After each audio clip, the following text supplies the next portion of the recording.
Hi everyone, स्वागत है आप सभी को हमारे चैनल पे। तो फ्रेंड्स, आज आप लोगों को मैं एस्फेरिकल मिरर यानी गोलीय दर्पण के बारे में फिजिक्स में 10th के फिजिक्स में पढ़ाने के लिए जा रहा हूँ।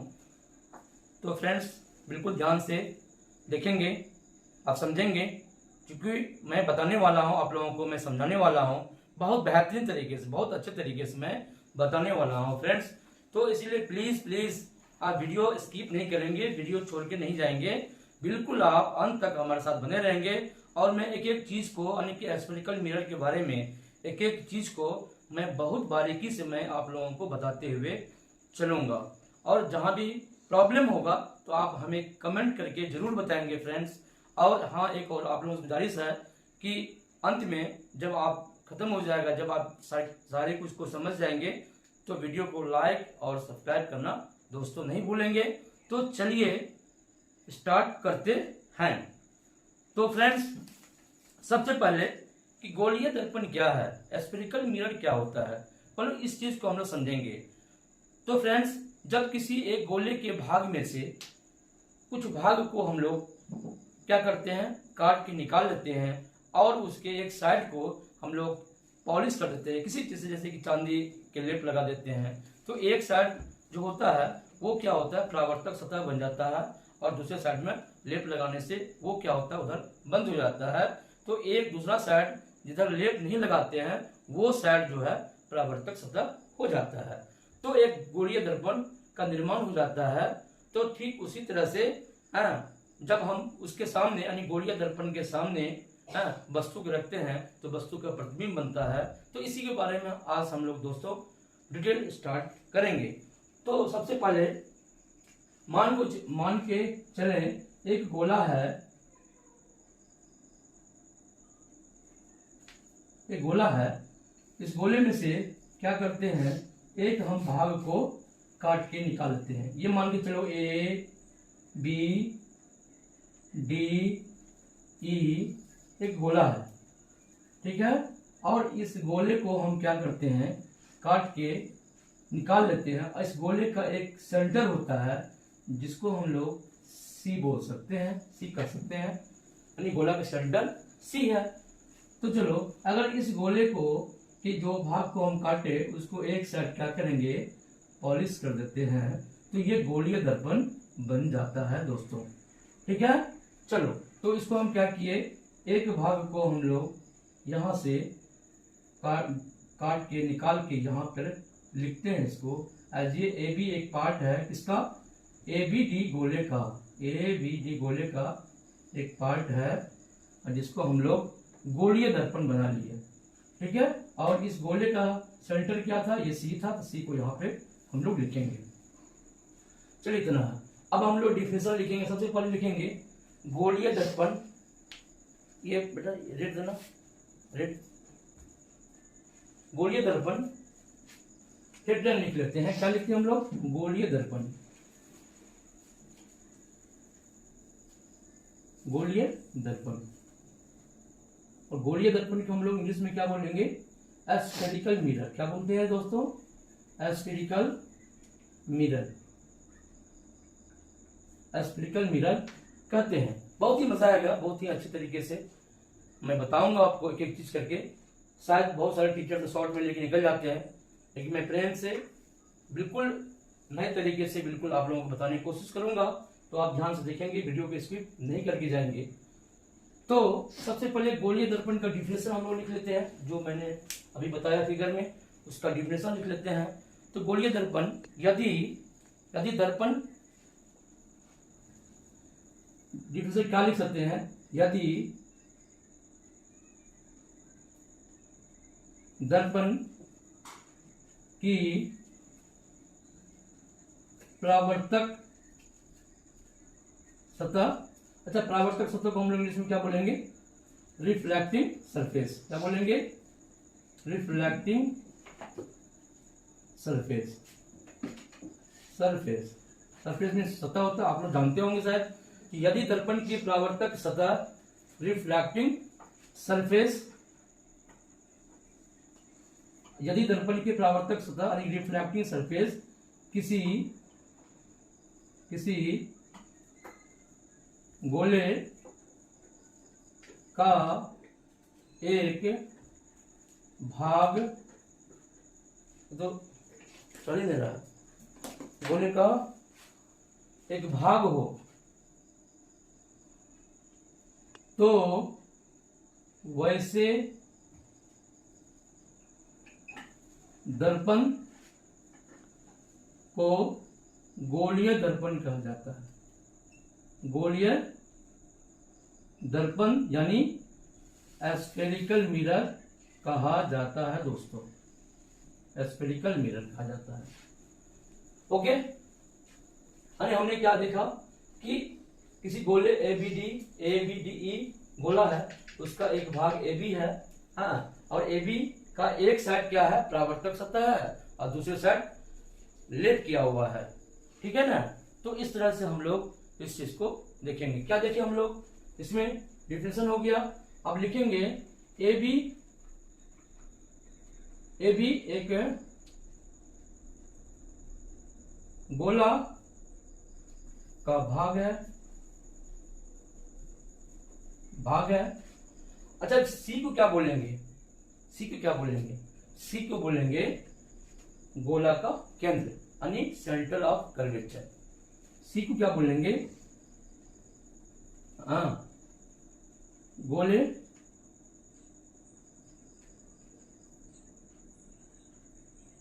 के केंद्र को, गोले के केंद्र, यहां पर सी लिख देते हैं, है ना। गोले के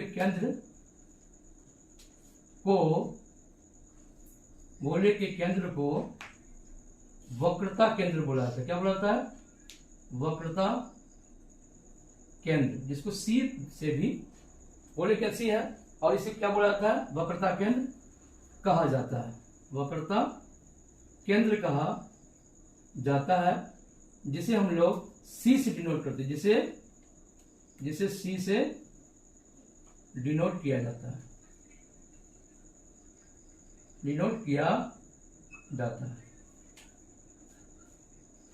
ठीक है बच्चों। ए भी एक गोला का भाग है। गोले के केंद्र को वक्रता केंद्र कहा जाता है, जिसे सी से डिनोट किया जाता है, ठीक है। यानी कि गोले का केंद्र ही, यानी कि तब क्या हो गया, गोले का केंद्र ही दर्पण के वक्रता केंद्र, गोले के केंद्र को ही दर्पण की वक्रता केंद्र कहेंगे। यानी कि गोले के केंद्र को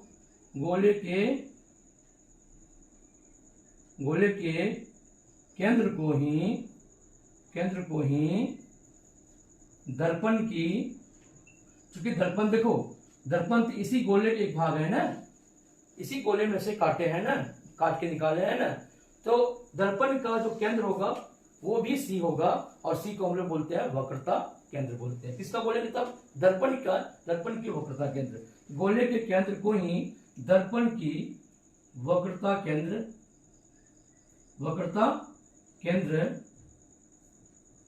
यानी कि कहलाता है।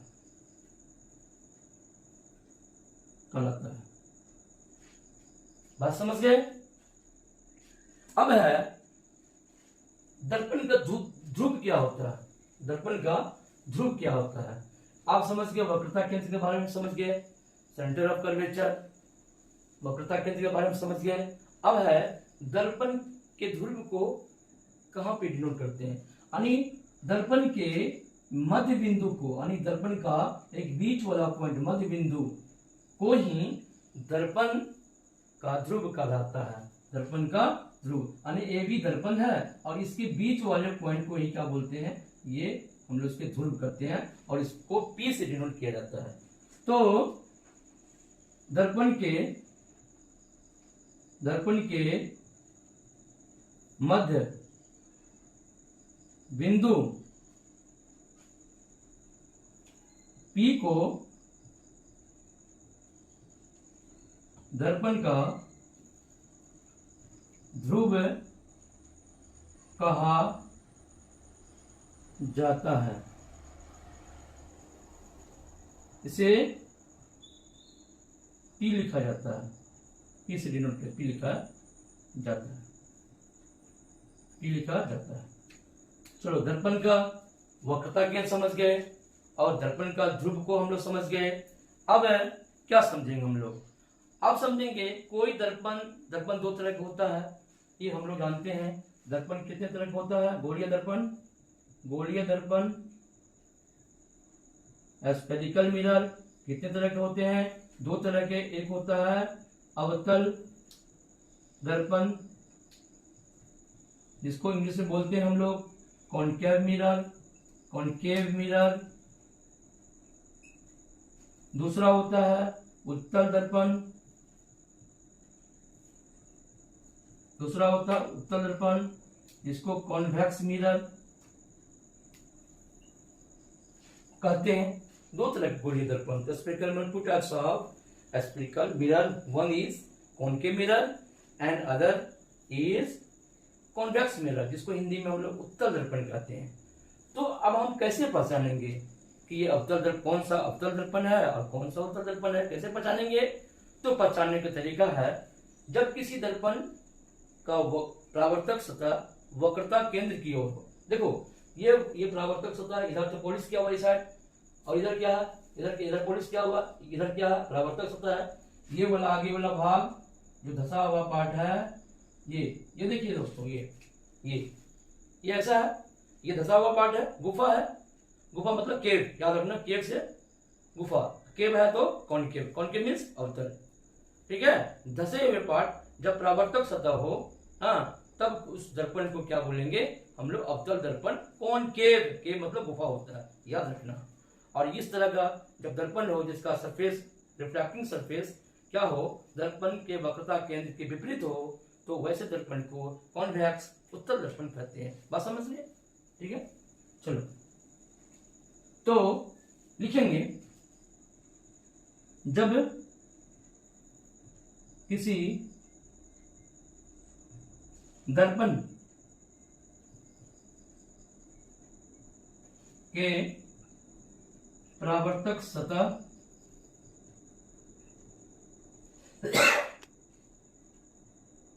उसके वक्रता केंद्र की ओर हो, वक्रता केंद्र C की ओर हो, तो वैसे दर्पण अवतल दर्पण कहलाता है। क्या कहलाता है बच्चों? अवतल दर्पण कहलाता है, अवतल दर्पण कहलाता है। कॉनकेव मिरर कहलाता है, ये कॉनकेव मिरर, रेज आई और ये रिफ्रैक्ट होके पुनः वापस फोकस से होकर गुजर गया।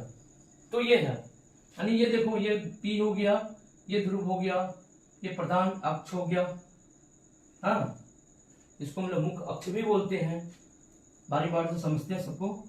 तो पहले समझेंगे कि ये कैसा दर्पण है, अवतल दर्पण है, और अवतल दर्पण का वक्रता केंद्र है और ध्रुव है। दर्पण के मध्य बिंदु को ध्रुव बोलेंगे। तो कैसे कहेंगे कि ये अवतल दर्पण है, कैसे कह सकते हैं? तो देखेंगे, जब किसी दर्पण के, गोलीय दर्पण के परावर्तक सतह वक्रता केंद्र की ओर हो, ये वक्रता केंद्र सी है, सी की ओर हो, तो वैसे दर्पण अवतल दर्पण कॉनकेव मिरर कहलाता है। ओके बच्चों, जब, अब आगे लिखते हैं, जब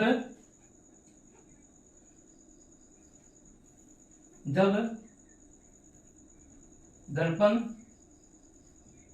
की परावर्तक सतह,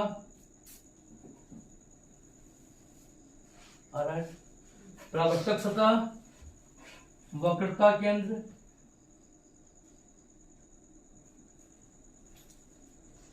C के विपरीत दिशा में हो, तो वैसे दर्पण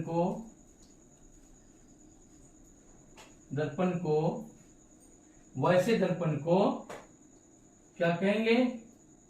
उत्तल दर्पण। क्या कहेंगे? उत्तल दर्पण कहा जाता है।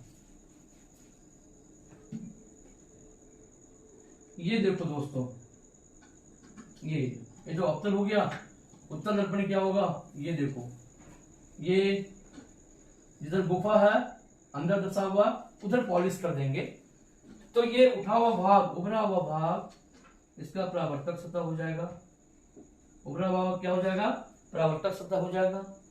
मान लो ये भी है, तो ऐसे दर्पण, इसका केंद्र किधर है, इधर होगा, गोला केंद्र है, तो वक्रता केंद्र है, इधर क्या होगा, इधर होगा। और दर्पण के बीच पर क्या होगा, मध्य बिंदु P होगा, ध्रुव होगा P, तो वक्रता केंद्र। तो ये प्रधान अक्ष होगा। अब हम लोग बात करते हैं, इस पर आ जाते हैं। यानी क्या समझ गए, अवतल दर्पण कैसे पहचानेंगे। वैसे दर्पण जिसका परावर्तक सतह वक्रता केंद्र की ओर हो, वैसे दर्पण को अवतल दर्पण, कॉन्केव मिरर कहेंगे।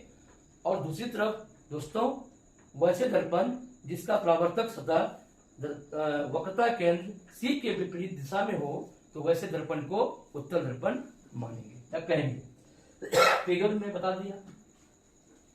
चलो आगे बात करते हैं अब प्रधान अक्ष का। अब बात करते हैं हम लोग वक्रता त्रिज्या। वक्रता त्रिज्या क्या होता है, रेडियस ऑफ कर्वेचर क्या होता है। अब बात करते हैं हम लोग वक्रता त्रिज्या, क्या करते हैं, वक्रता त्रिज्या, जिसको हम लोग बोलते हैं radius, radius of curvature, curvature, radius of curvature, radius of curvature. ये मान के चलो अवतल दर्पण है। अब रेडियस ऑफ कर्वेचर क्या होगा, ये दर्पण का मध्य बिंदु P हो गया। ये भी एक दर्पण है। कौन सा दर्पण है, अभी मैंने बताया, आप लोग बताओ कौन सा दर्पण है, अवतल दर्पण है। क्यों अवतल दर्पण है, क्योंकि इसके परावर्तक सतह वक्रता केंद्र की ओर है। ठीक है, ये वक्रता केंद्र की ओर है। ये मान के चलो ये वक्रता केंद्र है, गोले का भाग है, ये दर्पण का वक्रता केंद्र है। इधर से एक लाइट रेखा M पर पड़ता है, तो दर्पण, चूंकि देखो त्रिज्या जो होता है ना, वो हमेशा वृत्त पे क्या होता है, वो लंब पड़ता है, तो लंब के रूप में होता है। तो यहां से यहां तो इसकी दूरी क्या कहलाएगा, यानी कि वक्रता केंद्र से दर्पण के बीच की दूरी या दर्पण के ध्रुव के बीच की दूरी को हम लोग क्या बोलेंगे, वक्रता केंद्र। C से P की दूरी क्या हो जाएगा, ये R हो जाएगा, क्योंकि वक्रता त्रिज्या को हम लोग R से डिनोट करते हैं, रेडियस ऑफ कर्वेचर को R से डिनोट करते हैं, वक्रता त्रिज्या को R से डिनोट हम लोग करते हैं। तो वक्रता केंद्र तथा ध्रुव के बीच की दूरी को हम लोग क्या बोलते हैं, क्या बोलते हैं, वक्रता त्रिज्या बोलते हैं। तो यानी कि वक्रता लिख लो, वक्रता केंद्र C तथा दर्पण का ध्रुव P के बीच की दूरी को वक्रता त्रिज्या क्या कहते हैं, वक्रता त्रिज्या, जिसको हम लोग R से डिनोट, वक्रता त्रिज्या कहा जाता है, वक्रता त्रिज्या कहा जाता है। बात समझ गए, वक्रता केंद्र C और ध्रुव P के बीच की दूरी को वक्रता केंद्र कहते हैं। या कहीं भी अगर हम वक्रता केंद्र से यहाँ पे अगर लंब डालते हैं, तो वो उसकी बीच की दूरी क्या होती है, वक्रता त्रिज्या होती है, समान होता है केंद्र से। तो मैंने अवतल दर्पण, ध्रुव, वक्रता केंद्र, अवतल दर्पण, उत्तल दर्पण सबके बारे में बता दिया, वक्रता त्रिज्या के बारे में मैंने दोस्तों आपको बता दिया। अब बात करते हैं प्रधान अक्ष क्या होता है। अब बात करते हैं प्रधान अक्ष। प्रधान अक्ष, प्रधान अक्ष जिसको प्रिंसिपल एक्सिस बोला था, प्रिंसिपल एक्सिस, या इसको मुख्य अक्ष भी कहा जाता है। क्या कहा जाता है, मुख्य अक्ष भी कहा जाता है। प्रधान अक्ष को प्रिंसिपल एक्सिस या हिंदी में मुख्य अक्ष भी कहते हैं, प्रधान अक्ष भी कहते हैं। ठीक है, प्रधान अक्ष अब किसे कहेंगे, यानी सी और पी को जब किसी प्रधान अक्ष मतलब ध्रुव तथा वक्रता केंद्र को मिलाने वाली रेखा को क्या बोलेंगे, प्रधान अक्ष कहा जाता है। यानी दर्पण के वक्रता केंद्र सी तथा ध्रुव पी को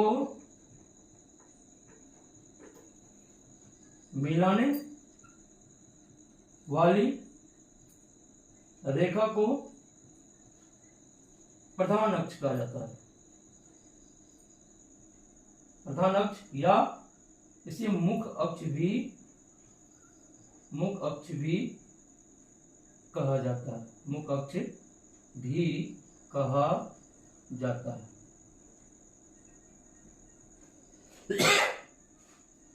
तो प्रधान अक्ष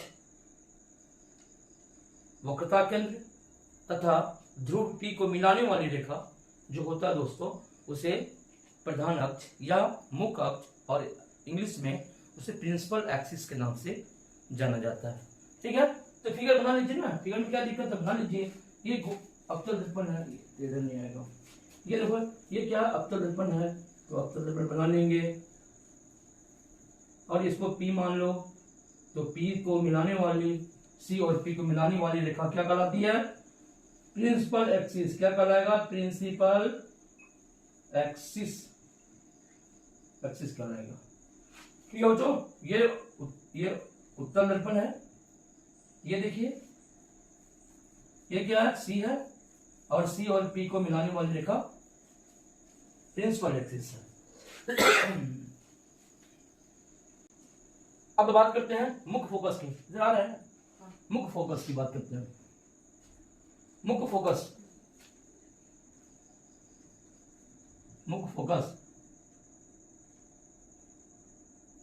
फोकस को हम लोग F से डिनोट करते हैं। मुख्य फोकस तो क्या है, प्रधान जब मुख्य फोकस क्या है, मुख्य फोकस है जब किसी अवतल दर्पण पर, जब किसी अवतल दर्पण पर प्रधान अक्ष के समांतर किरण आपतित होती है और दर्पण से परावर्तन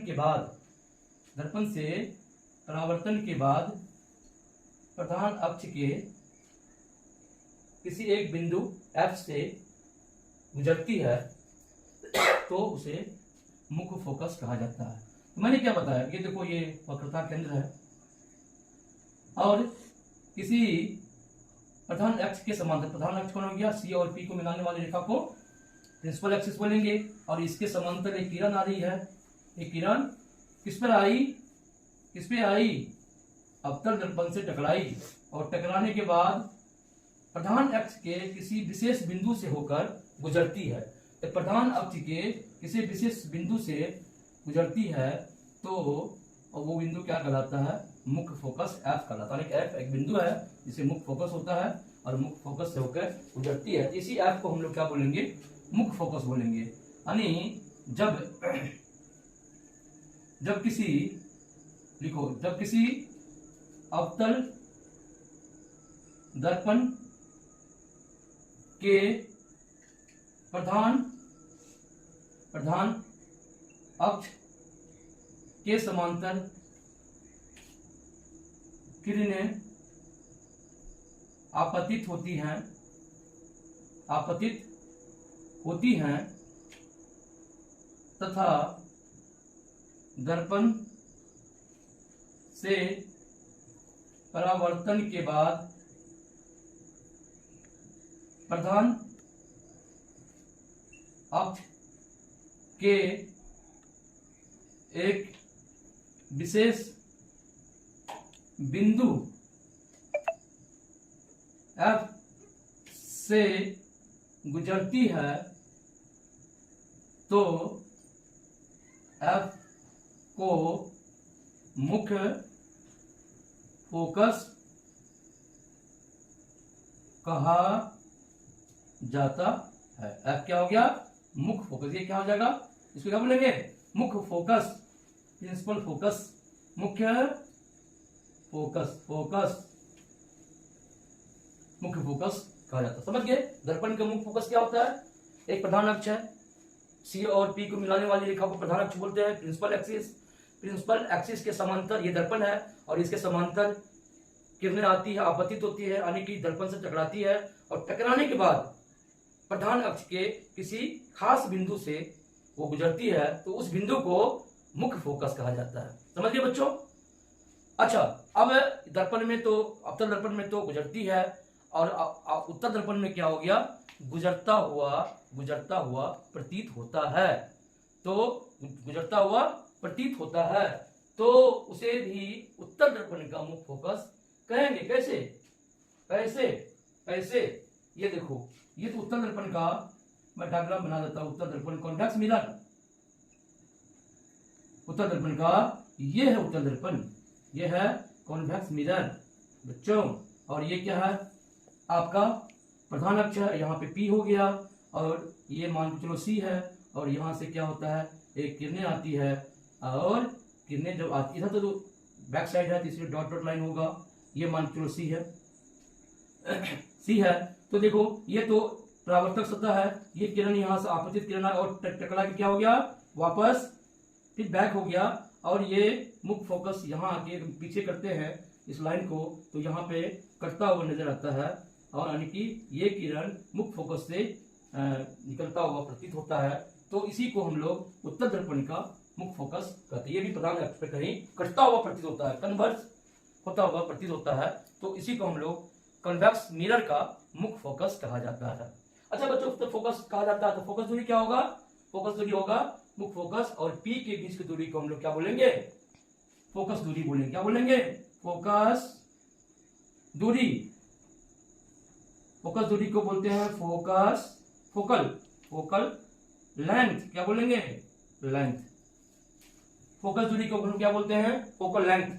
ये देखो, ये दर्पण है, उत्तर दर्पण है, ठीक है, और ये क्या है? P है, और ये क्या है? C है, और ये क्या है? F है, और ये किरण यहां से चला और ये F होके गुजर रहा है, गुजरेगा, और F और P के बीच की दूरी को क्या बोलेंगे? F। फोकस दूरी कहा जाता है। क्या कहा जाता है? फोकस दूरी। तो गोलीय दर्पण स्फीकाल मिरर में F मुख्य फोकस F तथा ध्रुव P के बीच की दूरी को फोकस दूरी, दर्पण का फोकस दूरी कहा जाता है। इसे स्मॉल f से डिनोट करते किया जाता है। बात समझे? F से लिखा जाता है। तो बच्चों, मैंने बता दिया एक एक स्टेप बाय स्टेप सारे चीज को, जितने सारे चीज आगे काम आएगा हमको वक्रता केंद्र का फॉर्मूला प्रूव करने में। फोकस जो दूरी इक्वल टू होता है F इक्वल टू R/2 होता है। जो फोकस दूरी, दर्पण की फोकस दूरी वक्रता त्रिज्या की आधी होती है, और भी दर्पण सूत्र वगैरह है, 1/u + 1/v = 1/f। उसको प्रूव करके दिखाएंगे आप लोगों को। पहले जो टर्म है इसके, छोटे छोटे टर्म, इन सबों को समझना जरूरी है, इसके बाद फिर हम लोग आगे बढ़ेंगे। तो वक्रता त्रिज्या के बारे में मैंने बताया आप लोगों को, वक्रता केंद्र और प्रधान अक्ष के बारे में बताया, फोकस के बारे में बताया, मुख्य फोकस और फोकस दूरी के बारे में आप लोगों को बताया। तो ओके, फिर आगे बढ़ते हैं।